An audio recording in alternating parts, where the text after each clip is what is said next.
அல்லாஹ்வுடைய மாபெரும் கிருபையால் ரமலானுடைய ஆரம்பத்திலிருந்து ஒவ்வொரு ஞாயிற்றுக்கிழமையும் நிலைகளுக்கு தோதுவான சூழ்நிலைகளுக்கு தோதுவான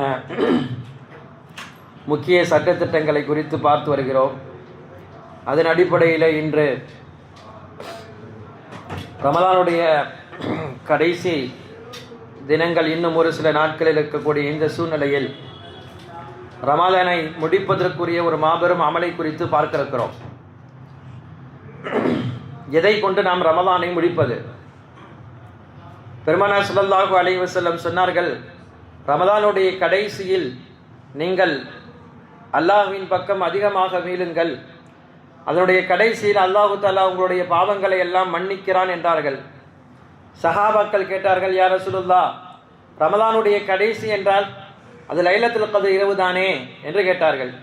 பெருமானார் ஸல்லல்லாஹு அலைஹி வஸல்லம் சொன்னார்கள், இல்லை, ஒரு வேலைக்காரனுக்கு முழுமையாக அவனுடைய வேலைக்கு எப்போது கூலி கொடுக்கப்படும் என்று கேட்டார்கள். அவனுடைய வேலையெல்லாம் பரிபூர்ணமாக எப்போது அவன் முடிக்கிறானோ அப்போதுதான் அவனுடைய கூலி என்பது முடிவு செய்யப்படும். அதன் அடிப்படையில் நம்முடைய ரமலான் முடிவது என்பது இன்னும் ஒரு சில தினங்கள் இருக்கிறது. இன்னும் சொல்லப்போனால் சதகத்துல் ஃபித்ர் எப்போது நாம் கொடுத்து முடிப்போமோ அப்போதுதான் ரமலான் முடியும் என்ற அளவுக்கு சொல்கிறார்கள். கடைசி அமல் என்பது சதகத்துல் ஃபித்ர் தான். எனவேதான் ஃபித்ரா என்ற வார்த்தைக்கு என்ன அர்த்தம் என்றால் முடிப்பது என்று பெயர். ஈதுல் ஃபித்ர் என்று கூட சொல்லுவோம். அந்த பெருநாளுடைய தொழுகை ஈதுல் ஃபித்ருடைய தொழுகை அப்படி என்று சொல்லுவோம். இப்போ காரணம் என்னவென்றால் கடைசி அமலாக அல்லாஹ் வைத்திருப்பது இந்த ஃபித்ராவுடைய அமல். ஒரு அமல்களை அல்லாஹ் கடைசியாக ஒரு அமலை வைத்திருக்கிறான் என்றால் கண்டிப்பாக அதனுடைய அமலை சிறப்பாக செய்து முடிக்கும் பொழுதுதான் கூலியையும் அல்லாஹு தஆலா பரிபூர்ணமாக கொடுக்கிறார். சதகத்துல் ஃபித்ர் இதனுடைய நோக்கம் இரண்டு. ஒன்று, நோன்பாளிகளுக்கு ஒரு பெரிய சுப செய்தியாக வருகிறது சதகத்துல் ஃபித்ர். நோன்பாளிகள் தங்களுடைய நோன்பு காலங்களில் செய்யக்கூடிய அத்தனை குறைகளுக்கும் நிரப்பமாக ஆகிறது இந்த சதகத்துல் ஃபித்ர். இரண்டாவது, ஏழைகளுடைய வரி சதகத்துல் ஃபித்ர்.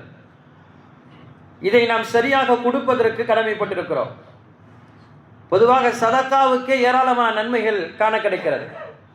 சதக்கா நமக்கு இரண்டை கொடுக்கும் என்று சொல்வார்கள். ஒன்று, நம்முடைய வாழ்வாதாரத்தில் என்னவெல்லாம் வேண்டுமோ நாம் நம்முடைய செல்வத்தின் மூலமாக கொடுத்தால் அதை அல்லாஹு தஆலா பன்மடங்காக ஆக்கி கொடுக்கிறான். இது சதக்காவுக்கே இருக்கக்கூடிய சிறப்பு தன்மை. இரண்டாவது, அத்தனை நோய்களுக்கும் துன்பத்துக்கும் பிரச்சனைகளுக்கும் பின்னால் ஏதோ ஒரு சதக்காவை கொடுத்து அல்லாஹ்விடத்திலே அதை அவர் கேட்டார் என்று சொன்னால் அல்லாஹ் அந்த அனைத்து விதமான பிரச்சனைகளுக்கும் தீர்வு சொல்ல தயாராக இருக்கிறார். எனவே இந்த சதகத்துல் ஃபித்ருடைய பலவிதமான சட்டங்கள் நமக்கு தெரிய வேண்டியது இருக்கிறது. அதற்கு முன்னால் இந்த சதக்கா கொடுத்தால் என்ன நன்மை என்பதில் ஒரு சிறு நிகழ்வை கண்டுவிட்டு அதனுடைய சட்டங்களை பார்க்கலாம். முதலில் சதக்காவை குறித்து சஹாபாக்களிடம் ரசூலுல்லாஹ் அதிகமாக பேசியிருக்கிறார்கள். எந்த அளவுக்கு சஹாபாக்கள் சதக்காவை கொடுக்க மாறிவிட்டார்கள் என்றால் அல்லாஹ் குர்ஆனிலே சஹாபாக்களை பற்றி இப்படி பேசுகிறான், இவர்களுக்கே ஒரு அத்தியாவசியமான தேவை இருக்கும் பொழுது இவர்கள் எடுத்து இவர்களால் எப்படி மற்றவர்களுக்கு கொடுக்க முடிகிறது? இது இவங்களுக்கு தேவை, இதை கொடுத்துட்டா இவங்க வாழ முடியாது. அந்த மாதிரி நேரத்திலும் கூட இவர்கள் மற்றவர்களுக்கு எடுத்து கொடுக்கிறார்களே என்று சஹாபாக்களை குறித்து அல்லாஹ் பேசும் அளவுக்கு சஹாபாக்கள் சதக்காக்கள் செய்தார்கள். பெருமானார் ஸல்லல்லாஹு அலைஹி வஸல்லம் வீட்டில் வறுமை. ஈரோலக தலைவர் பெருமானார் ஸல்லல்லாஹு அலைஹி வஸல்லம் வீட்டிலே உண்ணுவதற்கு உணவில்லை. ரசூலுல்லாஹ் தான் அணிந்திருந்த மேலாடையை அலி ரலியல்லாஹு அன்ஹுவிடம் கொடுத்து இதை விற்றுவிட்டு ஏதாவது திர்ஹம் வாங்கி வாருங்கள், சமைத்து சாப்பிடலாம் என்கிறார்கள். அதற்கு அலி ரலியல்லாஹு அன்ஹு ரசூலுல்லாஹ்வுடைய சொல்லுக்கெனங்க அதை விற்பதற்காக செல்கிறார்கள். செல்லக்கூடிய அந்த வழியில் ஒரு வீட்டை பார்க்கிறார்கள். அந்த வீட்டிலிருந்து ஒரு அழுவுறை சத்தம் மட்டும் வருகிறது. பெருமானார் ஸல்லல்லாஹு அலைஹி வஸல்லம் மருமகன் எங்கு யார் எந்த துயரத்தில் இருந்தாலும் அந்த வீட்டிற்குள் முதலில் அலி ரலியல்லாஹு போய்விடுவார்கள். அனுமதி கேட்டு உள்ளே போய் பார்த்தால் சிறுமிகள் எல்லாம் அழுது கொண்டிருக்கிறார்கள். பெற்றவர்கள் ஒரு ஓரத்தில் உட்கார்ந்து கொண்டிருக்கிறார்கள்.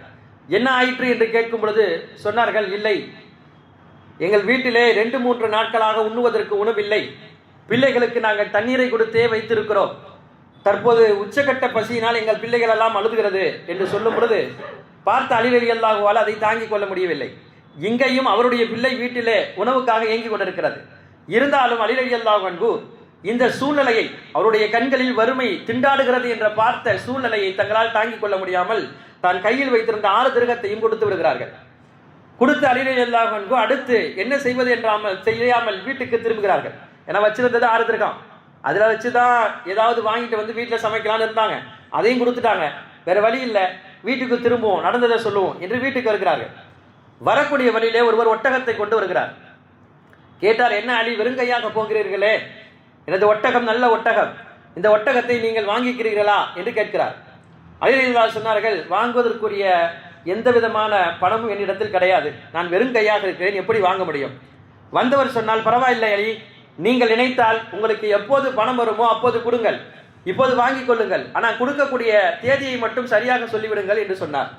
அலி ரலியல்லாஹு அன்ஹு அவர்களும், சரி எவ்வளவு கொடுக்கிறீர்கள்? 100 திரகம் வாங்கிக் கொடுக்கிறேன் என்று 100 திரகத்துக்கு அந்த ஒட்டகத்தை கடனாக வாங்கப்படுகிறது. வாங்கி அந்த ஒட்டகத்தை எடுத்து வந்து கொண்டே இருக்கிறார்கள். வந்து கொண்டிருக்கக்கூடிய வழியிலேயே இதெல்லாம் நடக்கிறது. வழியிலேயே இன்னொருவர் வருகிறார். அவர் கேட்டார், என்ன அலி, பார்ப்பதற்கு நல்ல ஒட்டகமாக இருக்கிறதே, எங்கு விற்பனைக்கு போகிறீர்களா? எனக்கு வேண்டுமானாலும் கொடுங்களேன், நான் கொடுக்கிறேன் சில திரகங்களை, எவ்வளவுக்கு கொடுக்கிறீர்கள்? அலி ரலியல்லாஹு கேட்டுவிட்டு இருப்பதை அப்படியே சொன்னார்கள். நான் 100 திரகம்க்கு வாங்கியிருக்கிறேன், 160க்கு கொடுக்கிறேன், உங்களால் எடுத்துக்கொள்ள முடியுமா என்று கேட்டார். ஆம், நன்றாக இருக்கிறது, ஒட்டகமும் நல்லாக இருக்கிறது, கேட்கக்கூடிய நீங்கள் தொகையும் சரியாக இருக்கிறது என்று சொல்லி தாராளமாக வாங்குகிறேன் என்று 160க்கு கொடுத்து அவர் வாங்கிவிடுகிறார். அலி ரலியல்லாஹு வெறுங்கையாக போனவர்களுக்கு 160 திரகம் கையில் இருக்கிறது. அடுத்து வீட்டை நோக்கி வருகிறார்கள். வந்து கொண்டே இருக்கும்போது ஒட்டகத்தை யார் விற்றாரோ அவரோ யதார்த்தமாக அந்த இடத்தில் அப்படியே வருகிறார். நம்மளுடைய பார்வைக்கு எல்லாம் யதார்த்தம், ஆனால் அல்லாஹ் நடத்துகிறான் அனைத்தையும். அவரும் வருகிறார். வந்தவர் கேட்டார், யா அலி ஐன நாக்கா, எங்க ஒட்டகம்? அவர் சொன்னார், அலி ரலியல்லாஹு சொன்னார்கள், இல்லை, இதை விட்டுவிட்டால் எனது தொகை இந்த இருக்குது 100 திரகம் கொடுத்து விட்டார். 6ஐ கையில் எடுத்து போன அலி ரலியல்லாஹுக்கு தப்பொரு கையிலே 60 திரகம் இருக்கிறது. சந்தோஷத்துடன் வீட்டிற்குள் வந்தார்கள் அலி ரலியல்லாஹு. ஃபாத்திமா ரலியல்லாஹு அன்ஹாவிடம் நடந்ததையெல்லாம் சொன்னார்கள். சொன்னவுடன் ஃபாத்திமா ரலியல்லாஹுக்கும் சந்தோஷம். ஆனால் ஃபாத்திமா ரலியல்லாஹு அன்ஹா பெருமானார் ஸல்லல்லாஹு அலைஹி வஸல்லம் மகள் அல்லவா, சொன்னார்கள், எனது கணவரே, நீங்கள் செய்த இந்த வியாபாரம் என்பது கையில் தொகையை வைத்து செய்யவில்லை, கடனை வைத்து வியாபாரம் செய்திருக்கிறீர்கள். கடனை வைத்து செய்த வியாபாரம் கூடுமா கூடாதா என்பது சட்டம் நமக்கு தெரியாது. பெருமானார் ஸல்லல்லாஹு அலைஹி வஸல்லம் அனுமதி கேட்டு இந்த தொகையில் கை வைக்கலாம் என்று சொன்னார்கள் ஃபாத்திமா ரலியல்லாஹு அன்ஹா. நாயகம் அலி ரலியல்லாஹு அன்ஹு அதற்கு சம்மதிக்கும் பேரில் பெருமானார் ஸல்லல்லாஹு அலைஹி வஸல்லம் நாடி போகிறார்கள். பெருமானாருக்கு அத்தனையும் கேட்டுவிட்டு ரசூலுல்லாஹ் சொன்ன வார்த்தை, அலி, நீங்கள் அல்லாஹ்வுடன் வியாபாரம் செய்திருக்கிறீர்கள், அல்லாஹ்வுடன் வியாபாரம் செய்திருக்கிறீர்கள். உங்களிடத்தை நீங்கள் விற்றது யாரிடம் விற்றீர்கள் தெரியுமா? யா ரசூலுல்லாஹ், எனக்கு தெரியாது. நீங்கள் விற்றது ஜிப்ரீல் அலைஹிஸ்ஸலாமிடம் இந்த ஒட்டகத்தை விற்றீர்கள். வாங்கியது தெரியுமா? வாங்கியது மீகாயில் அலைஹிஸ்ஸலாம் இந்த ஒட்டகத்தை வாங்கினார்கள். அந்த ஒட்டகம் எந்த ஒட்டகம் தெரியுமா? யா ரசூலுல்லாஹ், எதுவும் எனக்கு தெரியாது. ஹிய ஃபாத்திமத்து நாக்கத்து, ஹிய நாக்கத்து ஃபாத்திமத்து ஃபில் ஜன்னாமா, அது உங்களுடைய மனைவி ஃபாத்திமா சுவனத்திலே பயணிக்கக்கூடிய ஒட்டகம் என்று சொன்னார்கள். சஹாபாக்கள் அத்தியாவசியமான தேவைகளை மக்களுக்காக எடுத்து கொடுக்கும் பொழுது அல்லாஹ் நம்முடைய பார்வையில் 1 10 கொடுக்கிறான் என்று சொல்கிறோமே, அதையெல்லாம் கண்களால் கண்டவர்கள் சஹாபாக்கள். அதிலும் குறிப்பாக நாம் இருக்கக்கூடிய இந்த ஈதுல் ஃபித்ரில் ஃபித்ராவை கொடுப்பது என்பது நமக்கு கடமையாக்கப்பட்ட ஒரு அமலாக இருக்கிறது.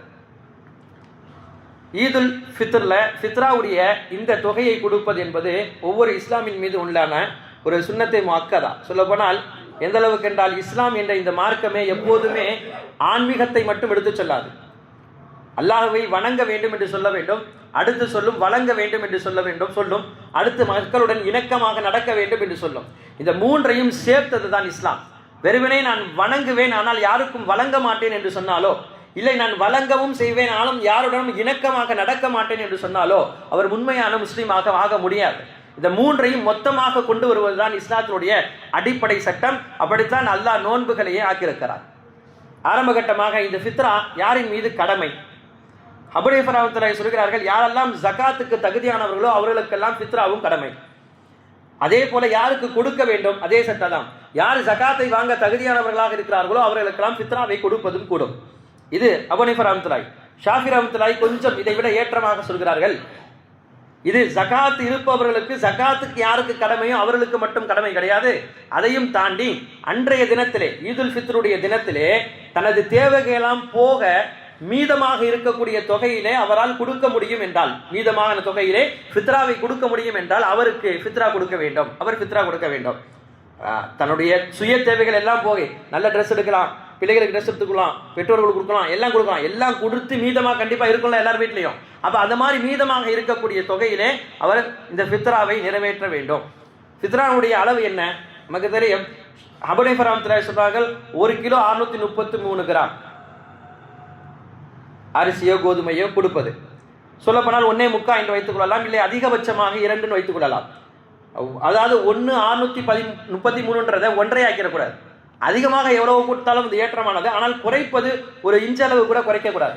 ஷாஃபி ரஹ்மத்துல்லாஹி சொன்னாங்க 2 400 இதை அரிசியாக மட்டும் கொடுக்க வேண்டும். இதை ஷாஃபி ரஹ்மத்துல்லாஹி சொல்லக்கூடிய சட்டத்தில் அதை கிரயமாக கொடுக்க கூடாது என்கிறார்கள் ஷாஃபி ரஹ்மத்துல்லாஹி. அபூ ஹனீஃபா ரஹ்மத்துல்லாஹி அதை கிரயமாக கொடுத்தாலும் கூடும் என்று சொல்கிறார்கள். அதன் அடிப்படையில் தான் ஜமாத்துல் உலமாவுடைய அந்த இதில் லெட்டர் பேட்டெல்லாம் பார்த்துருப்போம், 90 ரூபான்னு போட்டிருப்பான். இதெல்லாம் ஹனஃபியாக்களுக்கு மட்டும்தான் அந்த சட்டம். ஷாஃபி ரஹ்மத்துல்லாஹியுடைய சட்டமும் இதுதான். என்னன்னா அவங்க அதை திருகமாக கொடுப்பது கூடாது, அரிசியாக மட்டும்தான் கொடுக்கணும். அதை கொடுக்கக்கூடிய அரிசியும் எப்படி இருக்க வேண்டும் என்றால், நம்ம என்ன சாப்பிட்றோமோ அந்த அரிசி கொடுக்கணும். இது அதை விட உயர்ந்த அரிசி கொடுக்கலாமா, தாராளமாக போகிறோம். ஆனால் குறைந்தபட்சம் நாம் உண்ணுகிற அரிசியாவது கொடுக்கமே தவிர அதை விட மட்டகரமான அரிசியை கொடுப்பது என்பது நல்லது கிடையாது, அது கொடுக்கக்கூடாது. இதனுடைய நேரம் எப்பொழுது கொடுக்க வேண்டும்? அபூ ஹனீஃபா ரஹ்மத்துல்லாஹி சொல்கிறார்கள், இதனுடைய நேரம் என்பது ஈதுல் ஃபித்ருடைய காலையிலிருந்து ஃபஜ்ரிலிருந்து கொடுக்கலாம். ஈதுல் ஃபித்ருடைய தொழுகைக்கு முன்னால் கொடுத்துட வேண்டும். ஷாஃபி ரஹ்மத்துல்லாஹி சொல்கிறார்கள், மக்ரிபுடைய ரமலானுடைய ஈதுல் ஃபித்ருடைய பிறை பார்ப்போமோ மக்ரிப் பிறை பார்த்ததிலிருந்து தொடக்கம் ஈதுல் ஃபித்ருடைய தொழுகைக்கு முன்னால் கொடுத்து விட வேண்டும். இது கொஞ்சம் நேரம் அதிகமாகிறது ஷாஃபி ரஹ்மத்துல்லாஹி. அபூ ஹனீஃபா ரஹ்மத்துல்லாஹியுடைய நேரம் என்பது குறுகிய நேரமாக இருக்கிறது. சரி, இது முன்னால் கொடுத்தால் கூடுமா? எங்க சொந்தக்காரங்களாம் ரொம்ப ஊர்ல இருக்கிறாங்க, நாங்க அங்க கொடுக்க வேண்டியது இருக்குது, அந்த மாதிரி இருக்கிற நேரத்துல நாங்க திடீர்னு சஃபர்ல போறோம், இந்த மாதிரி நேரத்துல முன்னால் கொடுத்தால் கூடுமா? முன்னால் கொடுத்தால் கூடும். இருந்தாலும் சிறப்பான விஷயம் என்பது அந்த நேரத்தில் குறுகிய நேரத்தில் கொடுப்பது என்பது சிறப்பு. ஏன்னா கொடுக்கக்கூடிய நோக்கமே அன்றைய தினத்தில் அவர்கள் சந்தோஷமாக இருப்பதற்கும் நல்ல உணவை ஆக்கி சாப்பிடுவதற்கும் தான் கொடுக்கப்படுகிறது. நம்ம ரமலானுடைய பிற 10 11 கொடுத்துருன்னு சொன்னா அப்பவே அவங்க அதை சரியாக அந்த நேரத்தில் உபயோகிக்காமல் முதலிலே உபயோகிக்கிறதுக்கு வாய்ப்பு இருக்கிறது. எனவே அப்போது கொடுத்தாலும் கூடும். ஆனால் சிறந்த முறை என்பது அந்த சரியான நேரத்திலே, அதிலும் குறிப்பாக நாமே போய் கொடுப்பது என்பது மிக நல்லது. வர்றவங்க பார்க்குறவங்களுக்கு இவங்க ரொம்ப முடியாதவங்களா இருக்காங்க, முஸ்லீமா இருக்காங்க, கண்டிப்பாக இவங்களுக்குலாம் ஜகாத் இருக்காது என்று சொல்லி கொடுப்பதை விட நமக்கு தெரிந்தவர்களும் நமக்கு சொந்தக்காரர்களும் ஜகாத்தை வாங்குவதற்கு தகுதியானவர்களையும் நேரிலே சென்று அந்த காலையிலோ இல்லது அதுக்கு முன்னால் இரவோ போய் அவருடைய கையிலே ஒப்படைப்பது என்பது சால சிறந்ததாக இருக்கிறது. யார் கொடுக்க வேண்டும்? குடும்ப தலைவர்கள் மீது அதை கொடுப்பது என்பது கடமை. தனது பொறுப்பில் இருக்கக்கூடிய அனைவருக்கும் குடும்ப தலைவர் கொடுக்கணும். மனைவிக்கு கொடுப்பது, தன்னுடைய தாய் தந்தை முடியாதவர்களாக இருந்தால் அவர்களுக்கு கொடுப்பது, தன்னுடைய பிள்ளைகள் கொடுப்பது, இது எல்லாம் குடும்ப தலைவர் அதை பொறுப்பேற்று கொடுக்க வேண்டும் என்று ஷாஃபி ரஹ்மத்துல்லாஹி சொல்கிறார். அபூ ஹனீஃபா ரஹ்மத்துல்லாஹி அதே தான் சட்டம். ஆனாலும் கூட பிள்ளைகள் எல்லாம் சம்பாதிக்கிறார்கள், அவர்கள் தாங்களே கொடுக்கணும் கொடுக்குறாங்கன்னா அது மாதிரியாக கொடுத்து கொள்ளலாம். ஆனால் அவர்களுக்கு கீழே இருப்பவர்கள் அத்தனை பேருக்கும் கொடுக்க வேண்டும். அடுத்தபடியாக ஃபித்ராவுடைய நோக்கம் நம்ம ஏற்கனவே சொன்னோம். ஃபித்ரா எதற்காக கொடுக்கப்படுதுன்னா, ரமலான்ல நோக்கக்கூடிய நோன்புகளில் ஏதாவது தவறு இருந்தால் அந்த தவறுடைய நிவர்த்திக்காக ஃபித்ரா கொடுக்கப்படுதுன்னு சொன்னோம்.